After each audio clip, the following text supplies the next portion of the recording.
to Cincinnati Soccer Talk, powered by FC Cincinnati supporters. Get in touch, soccer fans. Email us at cincysoccertalk@spnt.tv. Now, here is your host, Nick Suberling. Hey, what's happening, Cincinnati Soccer Talkers? Welcome to Cincinnati Soccer Talk, episode 76, coming at you live on Facebook and YouTube. Lots to discuss this week. We're going to talk about, what a game Saturday night. One of the best officiated matches I've ever seen. We're going to talk about the loss to the Rochester Rhinos, what it means for FC Cincinnati moving forward. We'll talk about the red card issued to GB Fall. We'll talk about the U.S. Open Cup. We're back at it. Believe it or not, it's been over a month since FC Cincinnati have knocked off the Chicago Fire. Can't believe it's been that long already. But they got a big matchup Wednesday night down in Miami in the quarterfinals. What's on the line? A visit with the New York Red Bulls in the U.S. Open Cup semifinals. We'll talk about that, and we're going to be joined by Nipun Chopra from SockTakes.com. He's an expert not only on Division II soccer, but the NASL. We'll get a good scouting report on Miami FC. And believe it or not, hey, it just doesn't end because FC Cincinnati's got another game coming up this weekend at home, which we're all very, very, very excited about. Glad you're with us again. If you want to get in touch with us, get in touch with us on the King's Hammer Hotline, 513-399-KICK. Our main man, Bill Wolf, standing by, ready to take your calls. Of course, we'll be visiting with Bill a little bit later on, too. He's down in Miami. We're going to get the full report on the weather situation and what the forecast might be like for Wednesday night's game. Of course, if you're watching us live, get in touch with us on Twitter at Cincy Soccer Talk if you want. You can also email us feedback at CincinnatiSoccerTalk.com. Please be joined this week by my main man, Boston Brazell. Boston, how are you? Oh, doing a lot better. Saturday night, if anyone saw me go on my Twitter rampage, it was just hot after that game. So I've calmed down, and I'm actually starting to get excited again because we get to play Miami FC in the quarterfinals of the U.S. Open Cup. And I don't know if I'll ever get to say that again. So that's pretty awesome. Well, you've been able to say it twice this year now because they didn't play the last time. But, yeah, we believe this game should definitely kick off tomorrow night. They really don't have much wiggle room now because the next game in the Open Cup is right around the corner. So they really don't have a choice. They've got to get this game in tomorrow night. And from what we're seeing, the weather, all the weather indications look like they should be able to get that in. So good to have you back, Boston. I'm really looking forward to getting your take on what the heck exactly happened on Saturday night there against the Rochester Rhinos. And I'm also glad to have back the one and only Ken Hector. Ken, how are you? I'm doing good, Nick. It's good to be on the show again. Unlike Boston, I had a little bit of a delayed reaction only because Saturday I went out for dinner instead of attending the game, and maybe that was a good thing. I'm not sure. I kind of feel bad for all the fans that showed up, and especially the new ones who kind of got that show. I'm sure we'll go into it a little bit more. But along with Boston, I'm excited for Wednesday, and I can't wait for us to win this quarterfinal game. I sure hope you're right. I'm excited as well. A lot to be excited about. Anytime you can get the national stage, it might not be a national broadcast like it was against the Chicago Fire, but it's still, when you're one of the last 8 teams left in this actually, technically, you're one of the last 6 teams left in this competition. No, 5 teams left in this competition. My math is way off tonight. That's pretty cool. So a spot up for grabs in the Open Cup semifinals. Again, if they win tomorrow night against Miami FC, they will host the New York Red Bulls at Nipun Stadium. So, and if things go well there, you never know. They could be hosting the final, but that can't happen unless they win tomorrow night against Miami FC, which we'll definitely talk about a little bit later on. But first, I think we really need to kind of dive into what we saw Saturday night. It was hard not to laugh at some of the horrendous officiating in the second half. Actually, really in the first half as well. FC Cincinnati lose 3-2. They get down early, a goal, but they fought back and made an adjustment there. Coach Koch went from a 3-4-3 to what looked like a 4-4-1-1, moving Jimmy over to the right side. Once he did that, and it was like 30 seconds after that move, Jimmy McLaughlin scores. And then you think, okay, we're back in this game. Shortly thereafter that, GB picks up his second yellow card. And after that, it was kind of all downhill from there. So I'm going to get your thoughts. Boston, you were there. How chaotic was it? Well, like you said, it started off calm. Even though we went down a goal, I think people's spirits were still high. It's early in the game. Rochester is a decent squad, and they outplayed us in that first 10 minutes. They scored a goal. I was really excited about this game because the previous match we played in Rochester, we played a bunch of subs. We were doing our rotation, and I didn't feel like we got a real shot at them. So this match was huge for me. I like Rochester, and I thought FCC would match up with them well, and we would watch a really quality game. You're right. FC Cincinnati makes an adjustment, formation change. It works. Jimmy scores 1-1. Everything's good.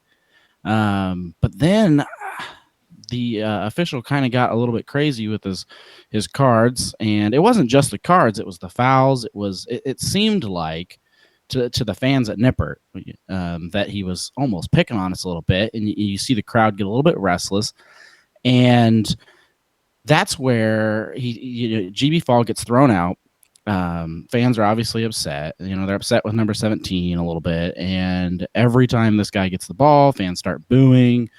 Actually, the fans were leaving the ref alone at this point because GB's reputation a little bit sketchy, right? And we love the guy, but he's got a bit of a reputation he's got to dig himself out of. So the fans I would say the fans hadn't turned against the official yet, but it's come foul after foul after foul, and then yellow card, and then foul, and then everyone's getting lit. I mean, just more mad. I mean, I'm sitting there just fuming. Like, what does this guy have against us? I mean, he's calling petty stuff. And then I think where the boiling point is when he calls a PK on an obviously not handball. And that's just when he lost the crowd. And everyone was just furious. I heard chants, the ref sucks. And I mean, I was chanting, honestly. I was just pissed beyond all reason. Like, I don't know. At some point, the ref turned against us.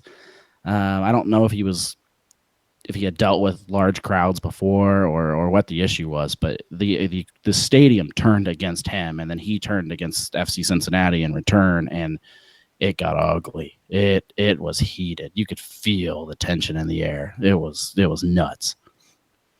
Yeah, Ken, it was pretty crazy. I know you've got some things you want to say about the match in particular because, and Boston kind of mentioned it. GB's kind of got a history. He's got a reputation now. He's got to try to dig himself out of.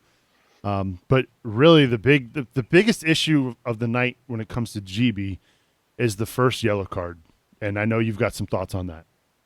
Yeah.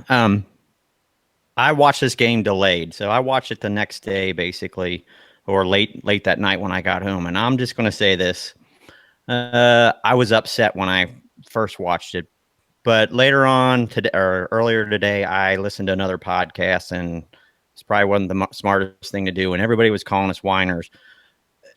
I'm pissed. Actually, it's probably it's the better way of saying it is I'm pissed because, and excuse my French, GB's first yellow was not a yellow.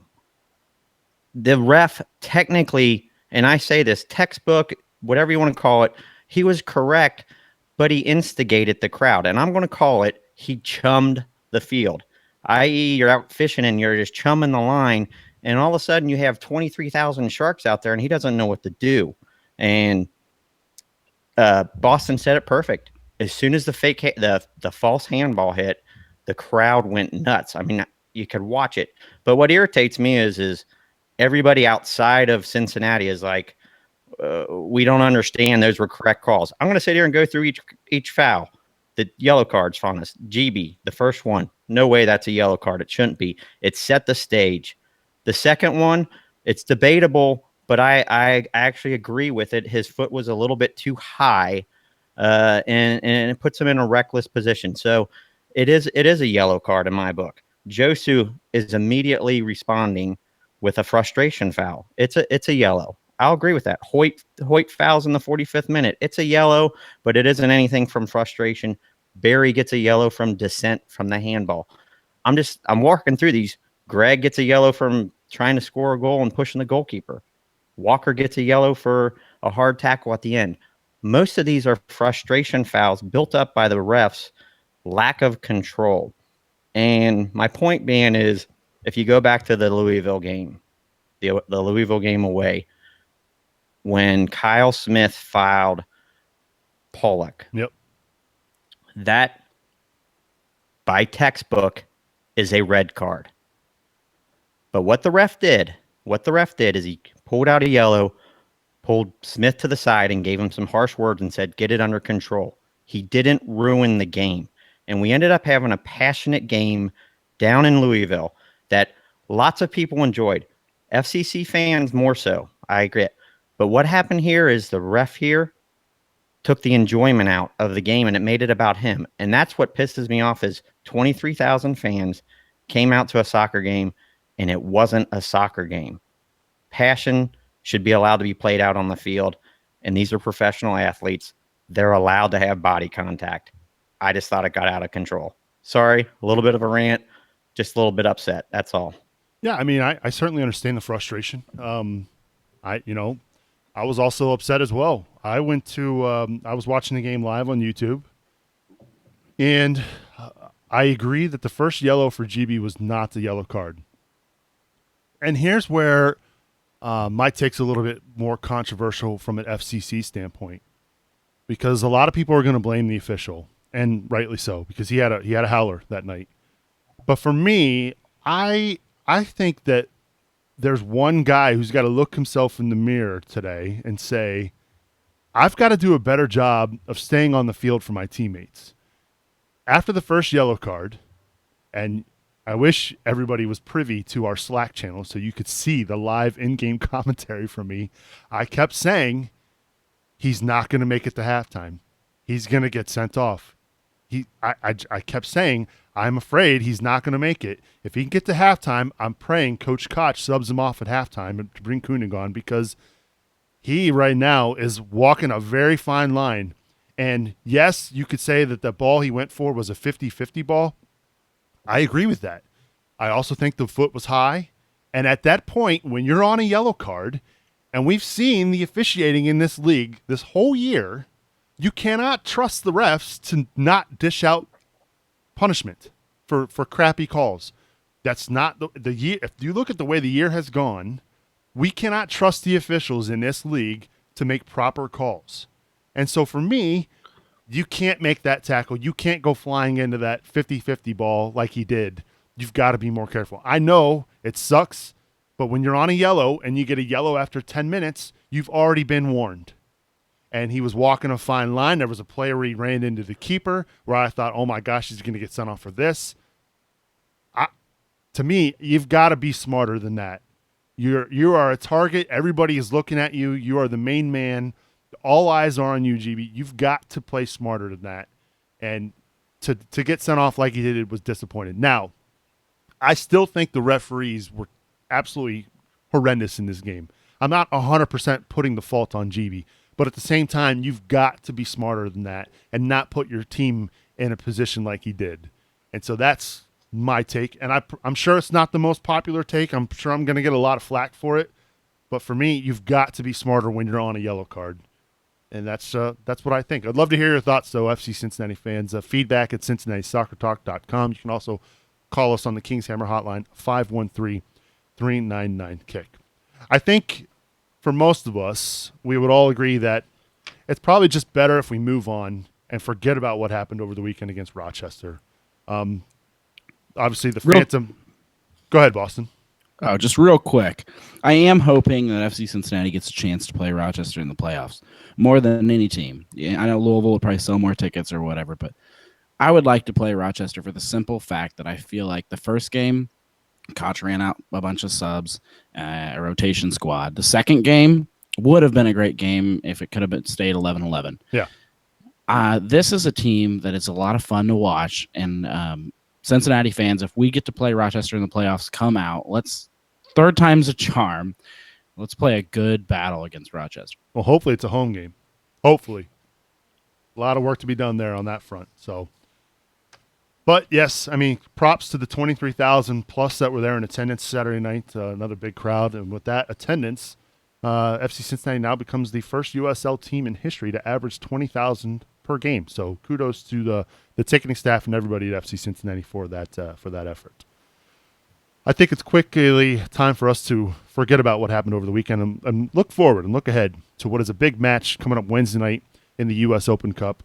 FC Cincinnati taking on Miami FC. And joining us now on the King's Hammer hotline is the man from SockTakes.com. He's a Division II expert and NASL expert. It's the one and only Nipun Chopra. Nipun, thanks for joining us here on Cincinnati Soccer Talk. It's long overdue, my friend. Absolute pleasure, guys. Long-time listener, first-time caller, literally. Thanks for having me on. Well, thank you for joining us. You were kind enough a few weeks ago to write a fantastic piece on our website at CincinnatiSoccerTalk.com, kind of giving us a scouting report on Miami. Can you give us an update on what's happened with Miami FC over that last month? Yeah, so since I wrote that, they did in fact win the spring season after a very convincing 7-0 win against San Francisco Deltas, and then they beat them away 4-1, I think. However, in their first game of the fall season, which was on Saturday, they lost to Cosmos 3-1, which in itself is very interesting, and I think it did give a sort of a framework which tied in very well with the article I'd written on how to beat this FC Miami team. Obviously, we know that Miami doing really well this year. They, correct me if I'm wrong, Nipun, they're winners of the NASL spring season? Correct, and by a large margin. And they kind of unseated the Cosmos. I mean, the Cosmos had been running, it felt like they've been running NASL for the last few years. Yeah, I think that's a very fair assessment. Cosmos have always been the big dogs in this league, but Miami FC has certainly unseated them in that sense in the NASL Game of Thrones, as I like to call it, based on the off-field stuff. But that's a story for another day. But yeah, Miami FC are a really, really special team, and I've said it many times. In terms of on-field product, in my opinion, the best team in Division II.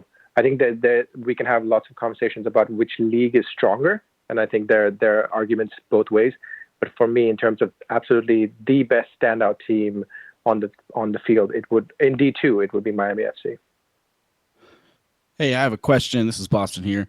I have a question for you, and then we have a Facebook question for you. So I'm going to give you both, and then you can answer them. You said that the Cosmos had kind of established a blueprint, something you had talked about before.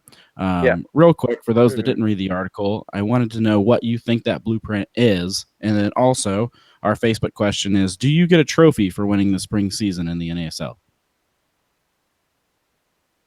Good question. So the first bit is comes down to a couple of central areas.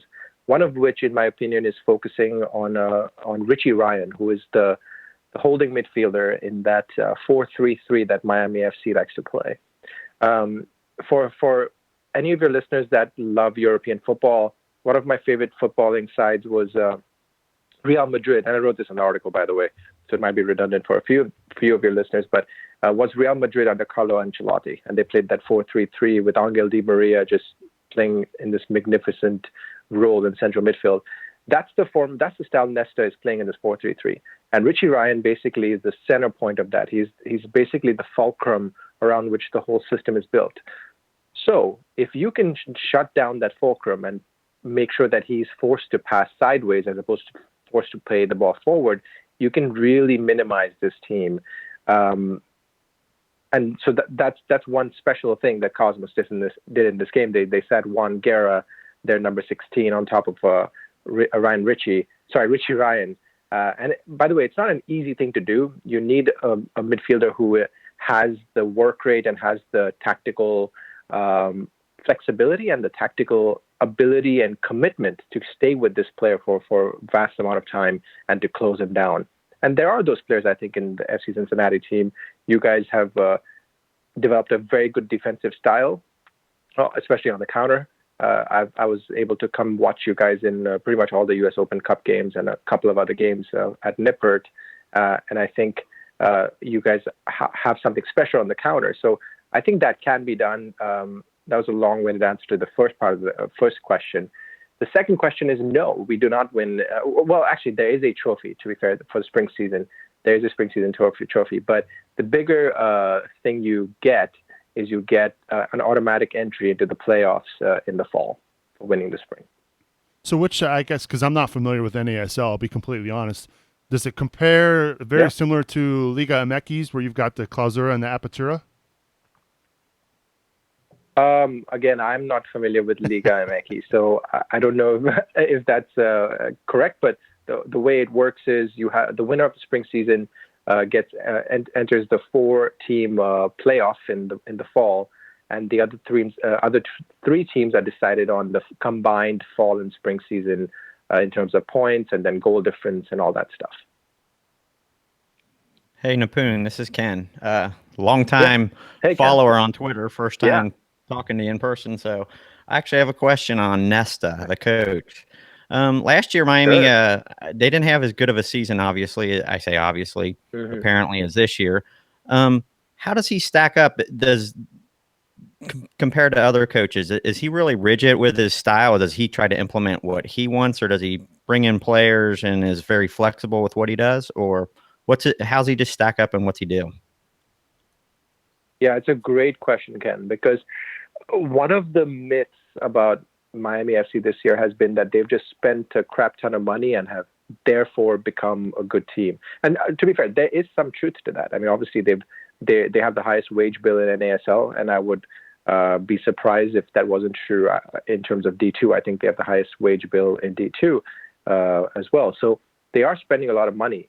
But Nesta is putting together a tactical system that's very fluid, very interesting. But at the same time, he has a lot of flexibility. So let me give you an example that will elucidate this point. In a game earlier in the spring season, they were down 1 goal, I think 1 or 2 goals to Puerto Rico FC. And at that time, Puerto Rico FC looked by far the better team. So what Nesta did was he switched his fullbacks into basically playing as auxiliary forwards. And I'm not talking about midfielders. The fullbacks were literally on top of the fullbacks of Puerto Rico FC after the 60th minute. He switched his whole team, the formation, into this 2-3-5 formation, and completely ran riot from the 60th minute on for Miami FC. So the reason I bring that up is that Nesta, because of his experience, he's played at the absolute top level. He is so far ahead of the tactical game in the NASL that, along with the fact that they have some really good players in the likes of Dylan Mares and Pino and Poku and Ranella, and I can go on. Along with the quality they have in those players, along with the money they're spending, it's also Nesta's brilliant tactical flexibility as well as tactical balance that is allowing Miami FC to be as strong as they are. We're hanging out with Nipun Chopra from SockTakes.com here on Cincinnati Soccer Talk. And Nipun, we wanted you on because you do have such a deep knowledge of the NASL, and in particular, you've watched a lot of Miami FC this year. Give us a good sign for FC Cincinnati at halftime, and give us a bad sign for FC Cincinnati at halftime. A good sign for FC Cincinnati at halftime? You mean what would be a good scenario for FC Cincinnati at halftime? I think, so in my article, I lay out 6 or 7 ways by which, or 6 or 7 areas that that Alan can look to exploit tomorrow. So I think if FC Cincinnati gets to halftime at 0-0, I think that's fantastic. I think the longer this game goes on without Miami scoring, I think it plays into Cincinnati's hands, just the way it did against Crew, just the way it did against Chicago Fire. At the end of the day, Cincinnati is built as a defensively solid team, the way you guys play back 5, the way you guys play your holding midfielders, the way you guys play on the break with GB and Kadeem Dakers and players like that. So the longer the game goes on at 0-0, I think the better it is for Cincinnati, because honestly, all it takes is one moment, one chance for like GB, and I think you guys have a real shot at it. And I'll bring up a thing that one quick thing, if you'll indulge me, in terms of what Cincinnati can do. In the game against Columbus Crew, there was a lot of link up between Boehner and GB. Boehner was basically playing as a wing back playing as a right wing back, and he was sending these long balls to GB. GB was offside a couple times, and a couple times he wasn't offside, had a couple of pop shots at goal. That link up, I think that link up from the fullbacks to GB will be crucial in tomorrow's game. I don't know if GB will start. I mean, he didn't start against the Fire, but I think if GB does start or whoever starts, it's that long ball from the wingbacks that I think might undo the central defenders of in Mason Trafford at Miami FC. So there are a couple of things that I think Alan will be looking at that he's learned from previous games, and I'm sure he's watched Miami FC in a far more nuanced and in-depth way than I have. But there are weaknesses there, and I think Alan is a good tactical coach, and he obviously has the support of these players behind him. And all the interviews I've seen, and whenever I've been in the post-match interview at Nippert. So, you guys have a real chance. The longer the game goes, the better it is for FC Cincinnati. Well, GB had an early hook on Saturday night. My guess is he's going to feature pretty regularly tomorrow night. Yeah. Yes. That's true. And that's right, the red card. I forgot about that. So, yeah.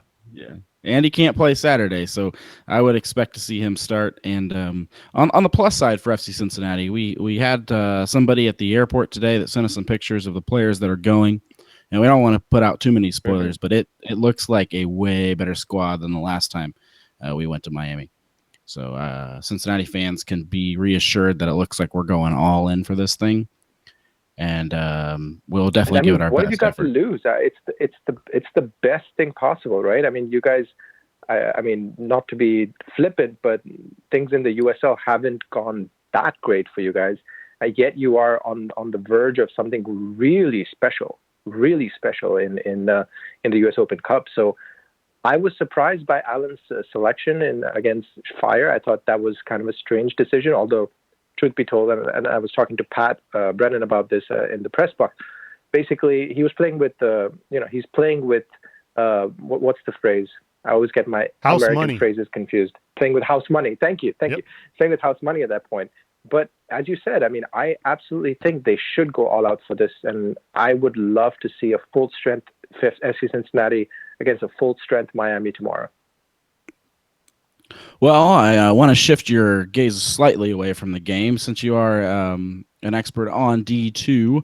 Wanted to know your thoughts on the 2016 offseason was phenomenal for the soccer fan at D2. There's so much to follow. There's no soccer, so we're sitting around and we're just rumors and is the NASL going to crash and burn? Are the Cosmos coming back? And it was eventful, and it kept us busy and it kept us interested.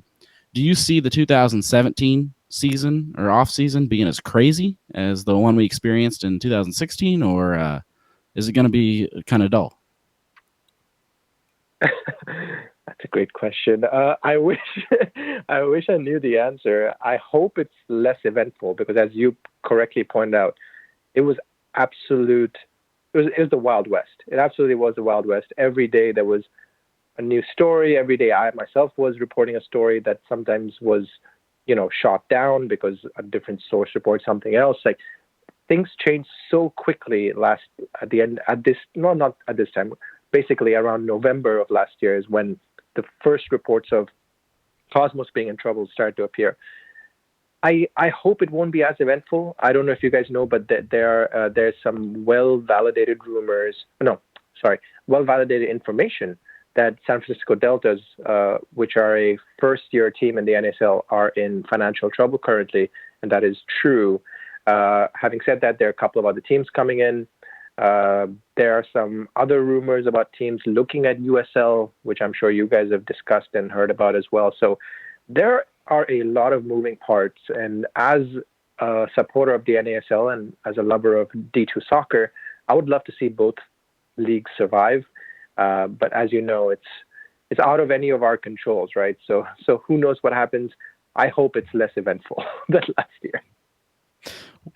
Hey, Nipun, go ahead, Boston. Go ahead. Oh, just wanted to follow up with the rumors. It's every Cincinnatian's dream that Indy 11 may sneak its way over into the USL because it would be just an amazing rivalry for the two of us.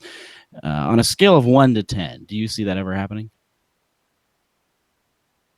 Well, first of all, I'm just warning you. As soon as that happens, you guys are going to become the second most relevant team in the Midwest. So I hope, for your sake, maybe you don't want it to happen. Just kidding. Totally kidding.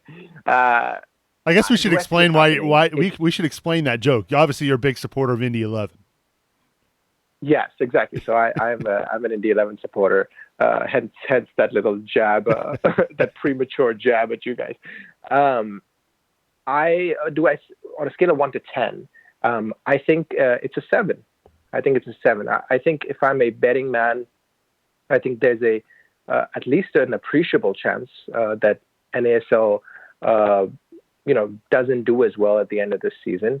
And either way, I know for a fact that our owner has talked to USL as late as the spring season this year. So I would say it's a 7 out of 10. If I'm being optimistic, probably about a 7 out of 10 is what I would give it, because I would like to see that rivalry as well. As much as I love the NASL, I think there would be huge benefits for us to be in a division where you guys are there and Louisville is there, and maybe we can be the good brother in between what has become a so toxic rivalry between you guys and Louisville. So it would be fun to have a local rival. Nipun, you're just jealous. You want that toxicity. Right? I do want that toxicity. Yeah. So Boston actually kind of stole a little bit of mine, asking about the where the likelihood of Indy and Cincy playing. But if there was no merger, do you think that would be good for the game? And I mean, I'm not anti NASL or pro USL, but sure. Do you think it's beneficial for us to have these two D2 leagues running simultaneously? It's a very good question, and it's kind of difficult for me to answer because, I think I frustrate a lot of people because I always take the centrist position and I don't really stand for anything, is what I've been told. And I think my answer is probably going to frustrate you guys for the same reasons, because I see benefits in having both NASL and USL in terms of the fact that you have two different ideologies. You have an independent, well, I don't want to say that because it's at the end of the day, NASL teams are also franchise teams. I don't know why a lot of NASL supporters pretend that that's not the case. So, these in quote independent league in NASL with more independence, which is actually true, versus USL, which is a more stable model. There's no doubt about that. But at the same time, I see huge benefits to a merger. And there are people in the NASL who have told me as much, that they would be happy to see a merger. I think that the likelihood of a merger is lower because of USL USL league leaders is how I should phrase it, than it is NASL league leaders. And the reason for that now is that NASL, to be honest, is desperate to survive. So they will probably be more amenable or agreeable to a merger, whereas USL owners, the Papadakises of the world, know that they are negotiating from a place of strength, because in reality, all they have to do is wait it out. Well, they might just have to wait it out, and they might just get Indy 11 and North Carolina and Miami and these teams, because the NASL might fold. So at this moment, a merger is more likely from an NASL perspective.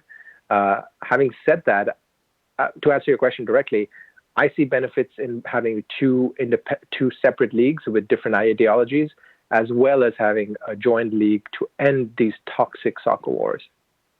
So just a quick follow-up. You said the two different ideologies. Sure. What are those two different ideologies in your point of view? What's the difference between, and I actually want to differentiate USL independent teams compared to NASL teams. What's the difference in the ideology? So you've addressed one of them, which is, the MLS 2 team. So let's forget about that for now, because, I think you've addressed that. The other thing is that an NASL owner, for all intents and purposes, has a lot more freedom to do what he wants than a USL owner does. Because USL signings and not signings, but USL decisions are made in terms of conversations with the league, whereas an NASL owner can go buy, I don't know, any player that they want. I know that happened with Drogba, but that was a slightly different case in USL, because he was going to be a part owner. So there's a little more freedom with NASL than there's USL. In some ways, that's good, but in a lot of ways it's bad. It's that freedom that led to New York Cosmos hemorrhaging 10 million a year, the last few years. It's that reason why NASL, it's that freedom that led to lack of oversight in the NASL that led to clubs folding and the league almost dying last year and having to be given CPR in January to come back to life. So there are pluses and minuses to both. In my opinion, if you are an owner like Demba Ba, right, for example, who's going to be an owner of a team in San Diego in NASL next year, it seems like if you don't care about losing money, for example, NASL is a good league for you because you can come in, sign whoever you want. The league's not going to do anything because the league office has, frankly, little to no power over your decisions. But if you are a responsible owner, if you're like one of us who has some money saved up that's interested in a league, I think the USL is a better option because there is more standardization. The league does help you. The league does make sure that you have a viable model as opposed to just saying, hey, are you a rich owner, which is really the vetting process of NASL. So those are some of the things that that are different between the leagues. And then there are some other minor things, but maybe we don't need to get into those. We're hanging out with Nipun Chopra from SockTakes.com, and usually, Nipun, when we have guests on, we always got to ask them. And since you're in Indianapolis, you're not too far from Cincinnati. Got to ask, have you had Skyline Chili? I have, and here's the. So by the way, one of my closest friends lives in Cincinnati. I visit him all the time. He went to Turpin High School, so my history with Cincinnati goes a long time. But here's the story about Skyline. I have eaten Skyline Chili, and I almost got sick from it. So I never craved Skyline Chili. In fact, now we have a Skyline Chili in Indiana, I think somewhere, or in Indianapolis, but it's not something I crave. That's a fair, I mean, it's not for everybody. And since you're not a native Cincinnati, and I certainly understand that, at least you tried it, right? Every FC Cincinnati player, we always kind of get the, I'll try it in the off season, and I don't know if it ever happens, but yeah, at least you tried it. I did. Well, I'll get you out of here on this question because I know you're a Manchester United fan. You excited about Matich? I am. It will be interesting how he's played under Mourinho, it'd be interesting in the sense that we know he's going to be the holding midfielder and kind of phasing out Michael Carrick. The idea that he's going to free up Paul Pogba is an interesting one for me because at the end of the day, Paul Pogba is an elite level player, and I think giving him some freedom will be beneficial for him. We'll see how it plays out. I think United looks really strong, but I felt that way last season as well, and we ended up sixth. So we'll see. I'll remain skeptical until we start the season and are about 5 or 6 games in. What about you? What are your thoughts on Matich? I'm all about it. I like the fact that they're getting a little bit younger at that position. He's a proven winner in the Premier League under Jose Mourinho, and I think he's going to be a big help to guys like Chris Smalling and Phil Jones, and whenever they can get that center back duo figured out, because I'm not sure what they're going to do. Especially with guys who, Jones suspended, you got Bay suspended for the Super Cup next week. So Dali Blind too. Yeah. Dali Blind suspended too, I think. Yep, exactly. So we'll see. I'm excited about it, and also I think it hurts Chelsea, so I'll take it. Yeah, there it is. Yeah, they're looking to sign Danny Drinkwater, a Manchester United youth player who is now at Leicester City, has done really well, is a Premier League winner as well. So very interesting how all these things kind of go in circles. Well, we appreciate you spending some time with us, Nipun. Go check him out over at SockTakes.com. He's a great Twitter follow as well, Nipun Chopra 7. He's always got the inside scoop when it comes to the NASL and Division II soccer, and, of course, Indy 11. Nipun, thanks for the time. We appreciate you joining us. Thank you, gentlemen. It was a pleasure chatting with you anytime. And that's Nipun Chopra giving us a ring here on the King's Hammer Hotline. Good guest. A lot of great insight when it comes to Division II soccer in this country. We've got phone lines open. 513-399-KICK. 513-399-KICK. Get in touch. We want to know your thoughts on what the heck occurred over the weekend against the Rochester Rhinos. If you want to call in and vent, have your say about the referee, the red card, the phantom handball, everything that happened in that game, we want to hear from you. 513-399-KICK. Of course, you can hit us up on Twitter as well at Cincy Soccer Talk. All right, well, we've got a couple of guys on the line. Let's start off with a good friend of the show. He's been on hold for quite a while. Mike Hudson Sucks joining us now on the Kings Hammer Hotline. Mike, what's up? You got my full name. How's it going, my brother? I'm doing all right. How about you, buddy? All right. I am definitely feeling better today than I did Saturday. I actually missed the game. I was at a concert. But sounds like it was a decent one to miss. Yeah, you missed an interesting one. So what's on your mind? Yeah. So I wanted to bring up, do you remember back in March when Alan Koch said we were going to score 62 goals? Whoa. Pump the brakes. Not Alan. Alan Koch never once said 62 goals. It was all Jeff Birding. Was it him? It was Jeff Birding who said that. Oh, Birding. Yes. Yeah, Koch. Fair I don't enough. think Koch wanted that label. Do you He didn't remember want- when Jeff... Fair enough. Do you remember when Jeff Birding said that? Of course, yes. We all remember it. Would it surprise you to find out that we're not going to make it to 62 goals? What if we score 8 goals a game? That would be a drastic change. I actually read a whole bunch of numbers, and somewhere I missed a game. I've got 20 games counted, and we've played 21. I don't know where that extra one is, but if we go on our current rate, we're going to get 42 or 43 goals. Which is pretty close to what we had last year. If we were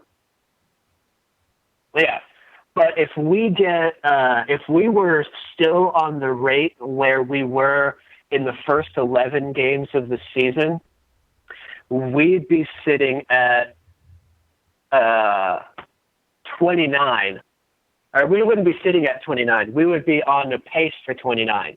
So I'm really glad it picked up. So I picked up the first 11 games, Charleston to Rochester, for that. And we scored 10 goals in 11 games.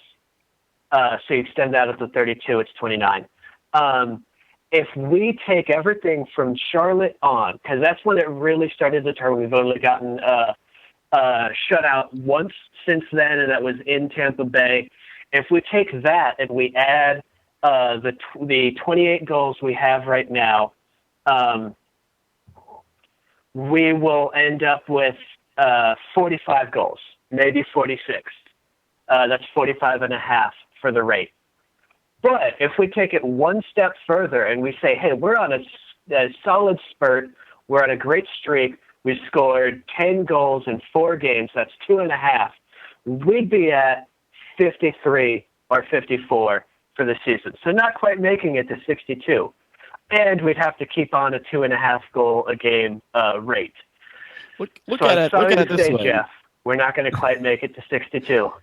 Yeah, look at it this way, Mike. We've had a chance to go back and talk to Jeff, and he even laughs about it now. But he was saying that this year he was going to do what he could as a general manager to bring in top goal scorers, and I would argue that we did achieve that mission.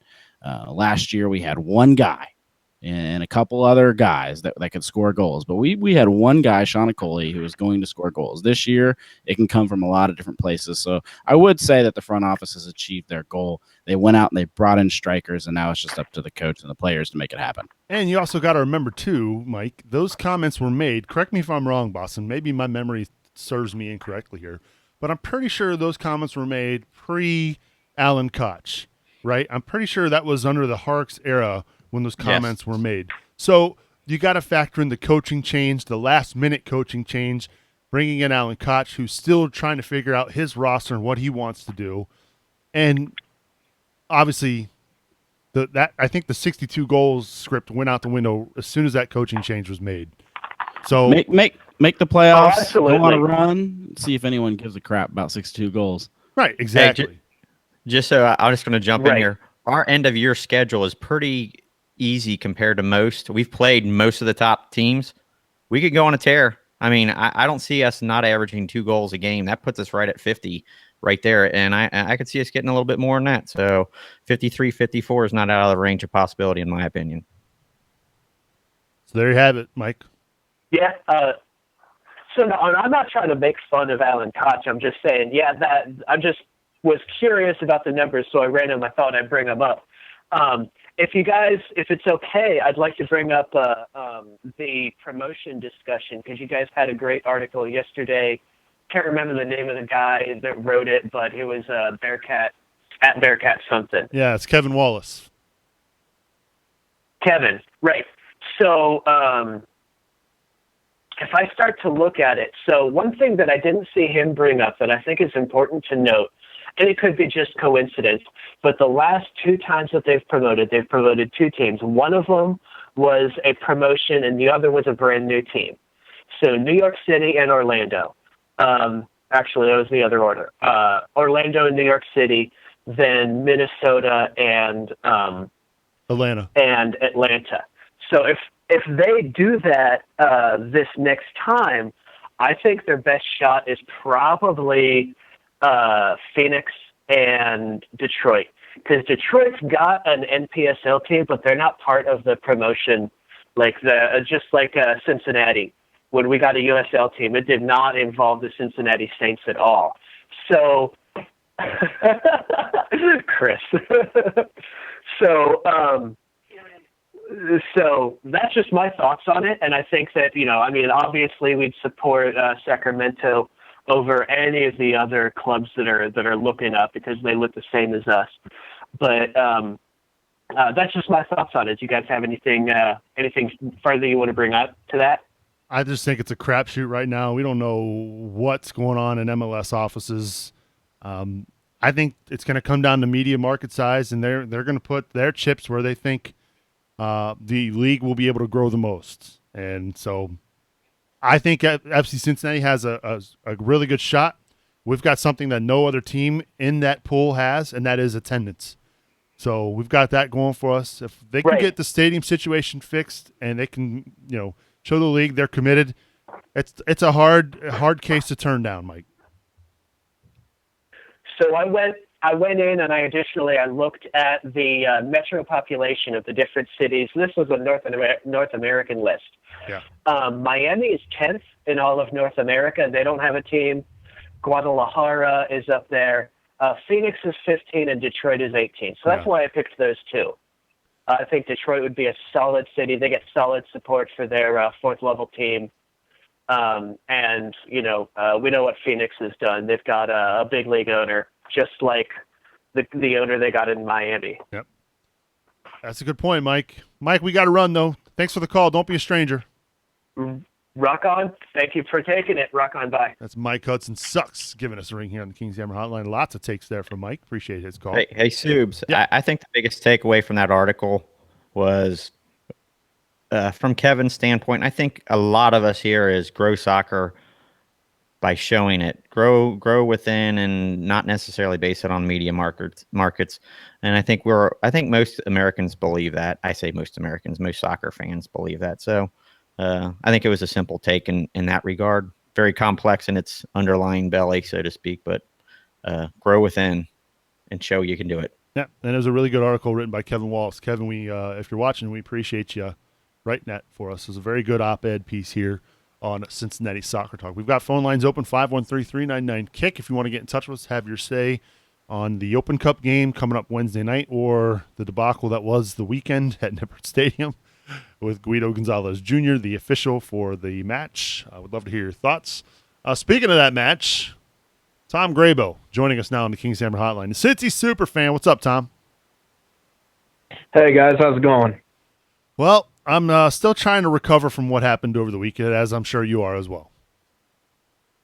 Yep, I hear you there.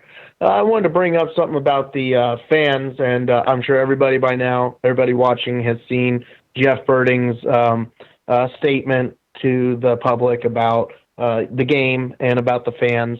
And I wanted to bring up, of course, everybody knows we saw people throwing things. We've seen the posts online that should not have been posted. We've some of the things that happened that shouldn't have happened. And while I know we all want to stop that, and we all, it's easy to see that one thing that happens and focus on that as a bad thing. I did want to say that after the game, I talked to Fumi and Fumi Kimura, our, I believe is that.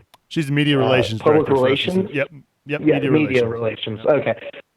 So I spoke to her and as well as Jeff Birding after the game, and I kind of said to them, sorry about what was happening up there. We do our best to stop that. And right away, both of them were they wanted to say they're so grateful for what we do in the Bailey, self-policing, and I want everybody to kind of keep that up. If you see somebody around you getting a little out of hand, say something. Now let's all remember that we're also fans, and while we have a responsibility to keep everybody in check, we're not security, and we're not the people who should be throwing people out. Yeah, we can tell them to leave, but you can also get a security guard if you need to. But please keep it up and call those people out. Let's keep our good name because while these small things happen, even outside fans see that we do a good job policing and representing our own club as fans. And we should just keep that up. And I wanted to extend the thank you from Fumi and Jeff to you all for what you've done back there in the Bailey. Yeah, it's a good job by the Bailey. I know we got other calls, so we got to speed along. But good job by the Bailey and there's 23,000 fans. No other USL team has to deal with that. So overall, I'd say it was a pretty good night. As far as how hot everybody was, I thought the crowd did a decent job overall. There's always one or two idiots and 23,000 people. I got to ask you about the rumors, Definitely, Tom. The rumor has it that the reason the night didn't go so well is because Stevie didn't paint up. Well, you see, she has a lake house, and we were down at the lake house for the weekend, and came straight up from that afterwards, and I had not packed enough paint, so that was on me. So she blamed me on Twitter, man. She blamed me. She said I used all the blue paint. How dare you, Stevie? Yeah, well, No that's what I told her. I told her Nick used all my blue paint, but no, I did have enough paint, and then we had left a couple of our tickets. There's a little miscommunication, right? We had to go out of our way to get those, and by the time we got everything done and taken care of, we got there just in time for the march. Oh, good. So yeah, everything just happened wrong, and she didn't get the paint, but we'll be back and take a win next time. Take 3 points. That's what we like to hear. Thanks for calling in, Tom. And again, we appreciate all you do. We're going to talk about foot golf here in a little bit. It's a big fundraiser we do for sports games for kids, which is something you're involved in. And if you want to get registered for that foot golf event, go to CincinnatiSoccerTalk.com/footgolf. Tom, appreciate the call, and we'll talk to you soon, buddy. Thanks, guys. You all have a good one. You too. That's Tom Grable, the Cincy superfan, giving us a ring here on the King's Hammer Hotline. Let's go over to a big supporter of the show. We'll go over to the one and only Matt Adamczyk. Matt, welcome to Cincinnati Soccer Talk. What's going on, guys? How are you tonight? Doing well. How about you, buddy? Doing quite well. Again, fantastic hour of podcast. We really appreciate this. Good takes tonight. Boss and I also follow Dr. Chopra. He's great on on Twitter. I really like his insight. I'm glad you guys had him on the show tonight. So this is not anything other than just an announcement. I noticed on social media that there's kind of an organic group of persons trying to collect people to show up at CVG Airport Thursday around 3:30, kind of welcome the boys home regardless of the outcome of the Miami match. And I'm kind of getting the information out there to everybody. So anybody who's listening or watching, if you have the time off, I know it's hard to get away from work, but if you can, come on out Thursday at around 3:30. We're going to meet at the baggage claim area, put together a little sign, bring a little flag, maybe without the pole, but just be there to support the boys when they come home, again, regardless of whatever the outcome may be. I like it. So 3:30 at the Northern Kentucky Cincinnati Airport, and the baggage claim, is that right? Yeah, baggage claim. We're going to kind of meet there, and I think the way it's set up, everybody kind of has to come out through that area anyway, so we'll try to may not to surprise them. I know the Bastards have already put it out on social media, so people may have already seen it. That's okay. We're just trying to get the contingent of people to show up and, as always, show our support for what they do for us as fans and for the city. No, it's good. I love it. I'm glad fans are getting involved and growing it organically. That's always a big positive too. And if I lived down there, buddy, I'd be there myself. But I know there are a lot of people that are going to be there in spirit, and we appreciate you giving us the ring to fill people in on that. All right, guys. Have a great night. Well, you too. That is a good buddy and big supporter of the show, Matt Adamczyk, joining us here on the King's Hammer Hotline. And let's see. Let's go last but not least certainly not least, the one and only Yersky on the King's Hammer Hotline. Yersky, what's up, buddy? What's up, guys? So I want to talk about, you kind of hit a little bit on it earlier, but I kind of want to reroute my question. I was talking to Bill earlier. I want to know, do you think GB being sent off on Saturday's game is a blessing in disguise? In the fact that it allows him to go kind of all out tomorrow, and the fact that he doesn't have to play a game several days later, does that allow him to go a little bit more all out and play, not as refined to, does that make sense what I'm asking? Does it allow him to go all out and play his best? Well, I think you're going to get 90 minutes out of him if you can. If. That's a big if, because obviously he didn't play very much Saturday night, and he's not going to play over the weekend against Orlando. So this is definitely a game he's going to get a lot of minutes. And my guess is, if it's anything like we've seen throughout the rest of the U.S. Open Cup this year with Coach Koch, he's going to line up defensive, and he's going to try and hit you on the counterattack. And you're going to have a lot of guys behind the ball, and GB's going to have to do a lot of holding up the ball, up top as a lone striker. That's my take. I don't know what you guys think, but I think you're going to see close, if not 90 minutes from GB tomorrow night. I'll just add that I think he's going to be motivated, and maybe he wouldn't have been as motivated if he didn't get a red card. He's going to have something to prove. That's good for Cincinnati. If we win, I'm going to agree with you. If we lose, then no. I'm kind of right there with a blessing in disguise.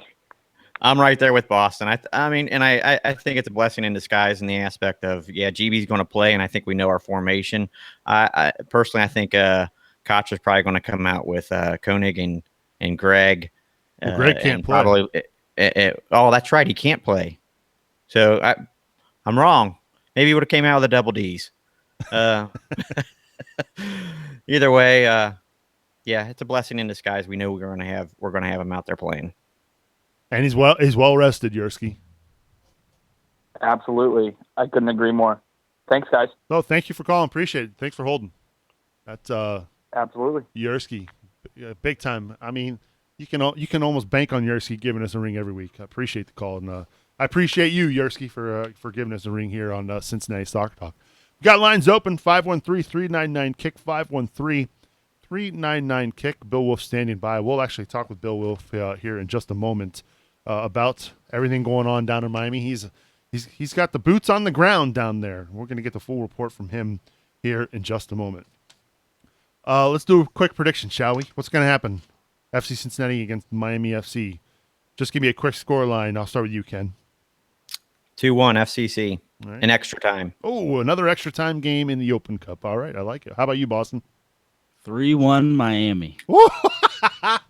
Wow. All right. So I think that happened the last time when we were doing the show live from the Sign Museum. Brad picked them to lose.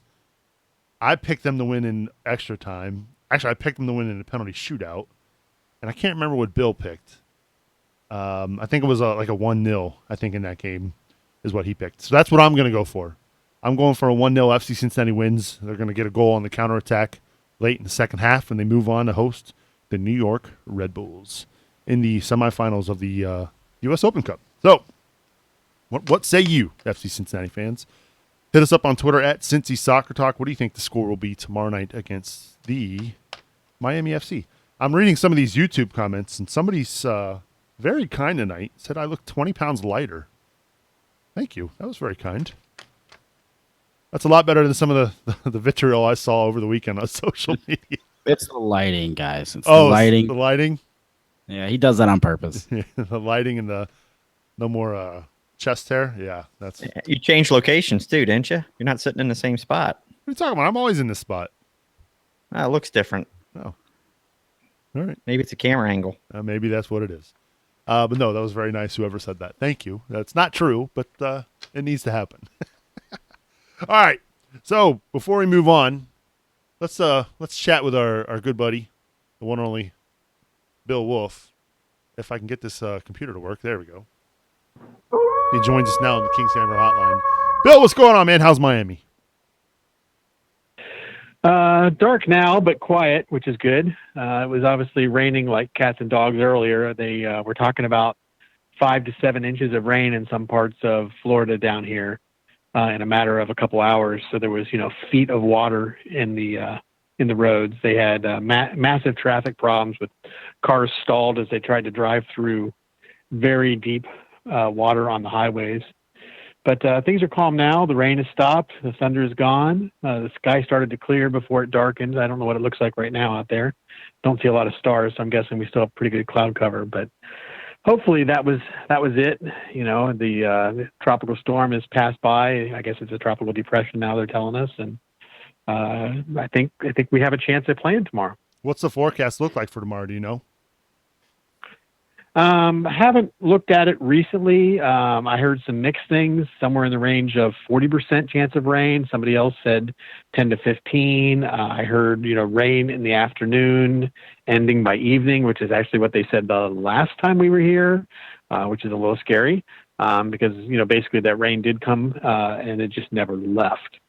So, I don't know if storms are just hard to predict here or what, but I hope not. I hope that was just a fluke that they didn't know what was going on. So, but certainly after this afternoon, it was very significant rain. Not sure.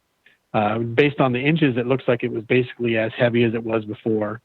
It didn't feel that way at the time when I was here, but that was also at dark, and there was a lot more thunder and lightning at the time, so it was a little more of an intense storm. This was more rain than thunder and lightning. I know last time you went down there were like 300 or so FC Cincinnati fans that made the trip. I know you've only been there for a few hours. Have you seen much as far as the FC Cincinnati faithful down there? I haven't really seen anybody at this point. So, I've been out and about and had lunch, but, not a whole lot beyond that. And, especially with the rain, there wasn't really much to do. Yeah. But talking to a lot of them on Facebook, we have a Facebook page we set up for the travelers. The only issue we have is that it's actually the same page we used last time. So, people who came last time who can't come this time are potentially still on. Some left the page, others just stayed on and, just kind of wanted to, still be part of it in spirit, I guess.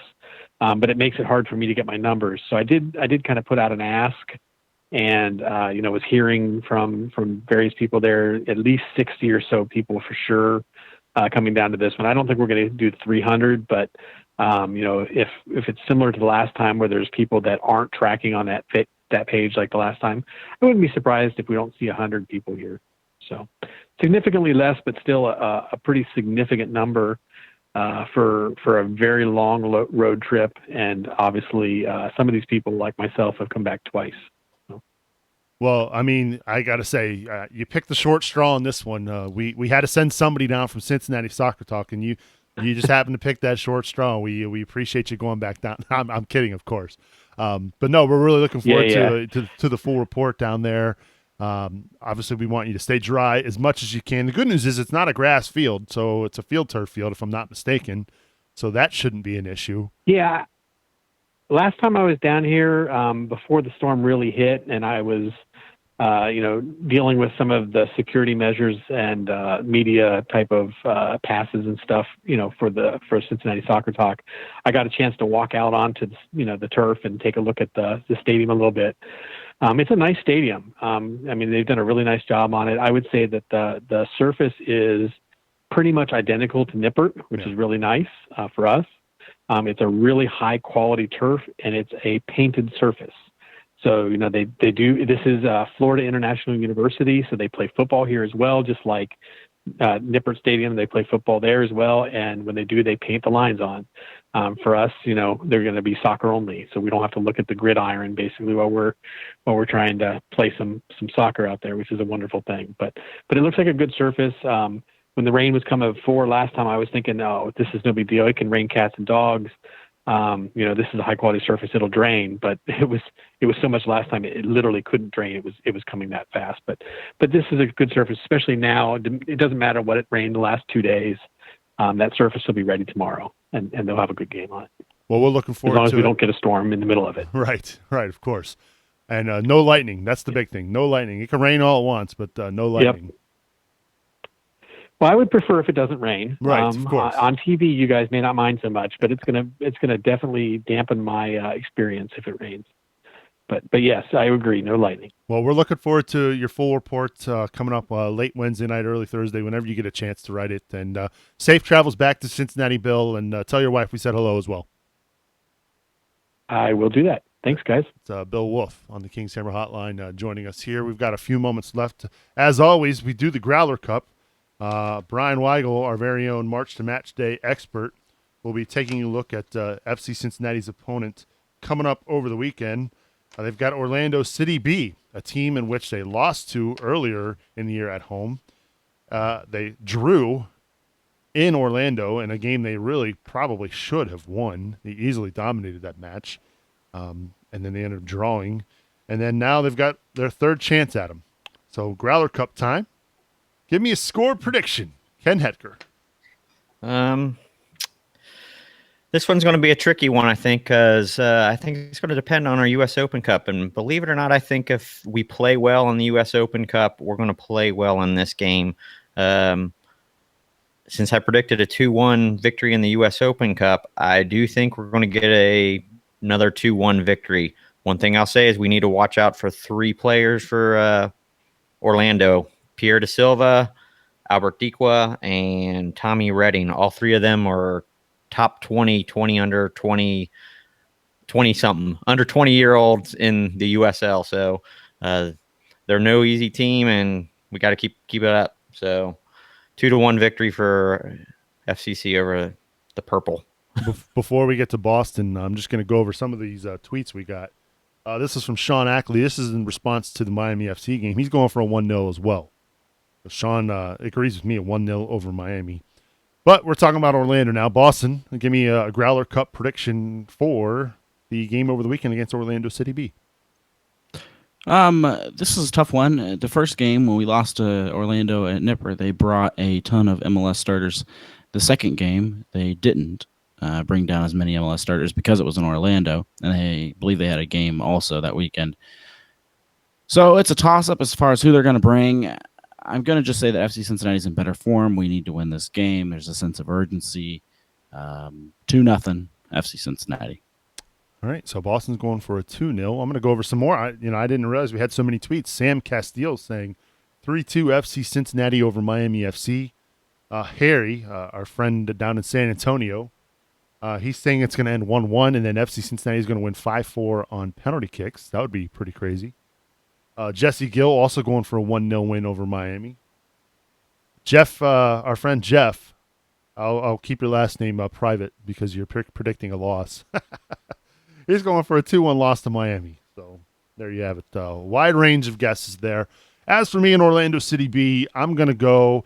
I think we're going to see Koenig play a lot next weekend. I think you might also see Kyle Grigg get some minutes as well, since he can't play Wednesday night against Miami FC.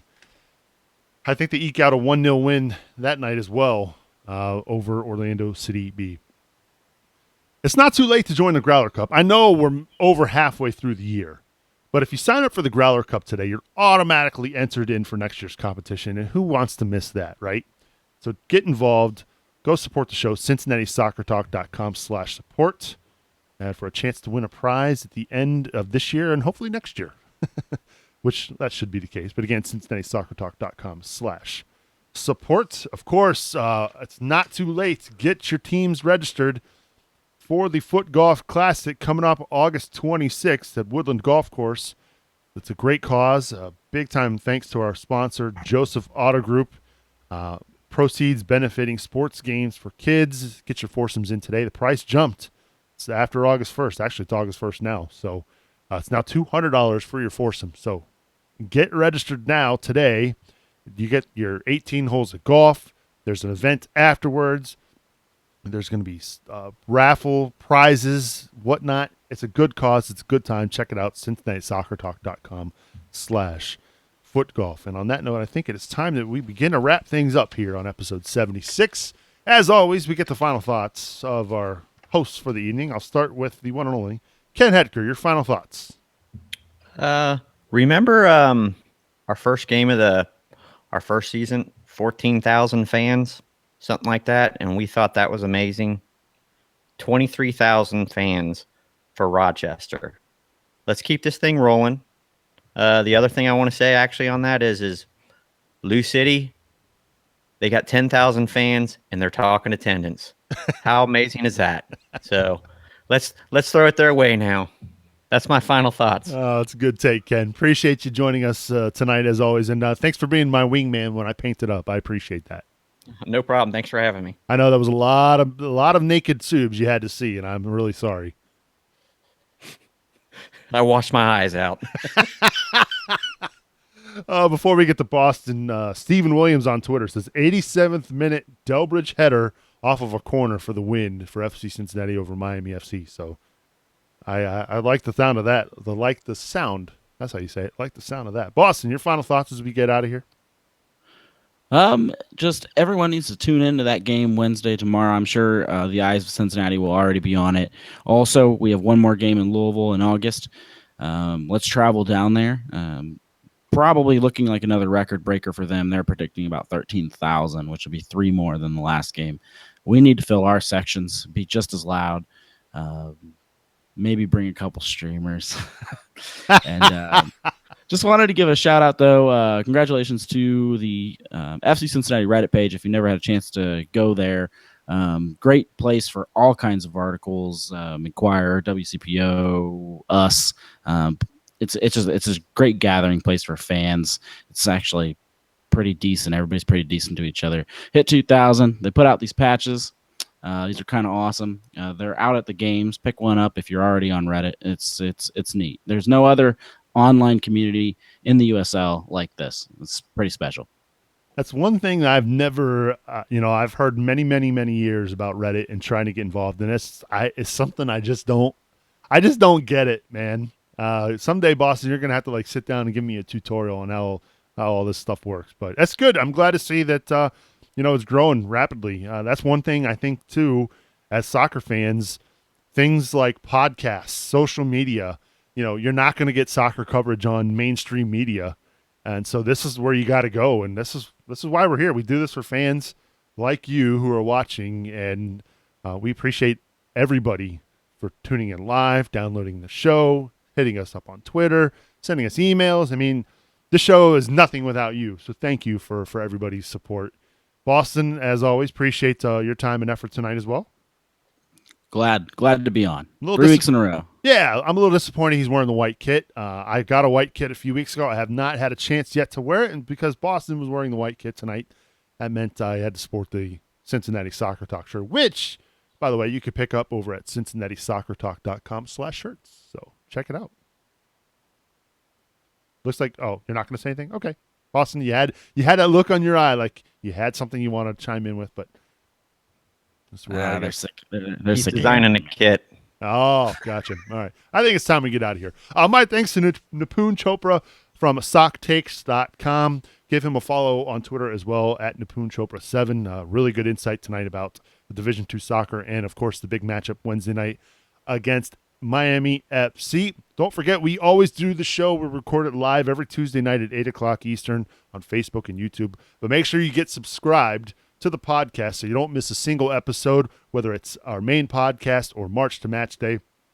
Find us on iOS devices at CincinnatiSoccerTalk.com/iTunes, or if you're on Android, CincinnatiSoccerTalk.com/Google. So for Boston Brazell and Ken Hector and our good buddy Bill Wolf, man in the phones tonight, I'm Subes reminding you to watch your tackles, and we will catch up with you next week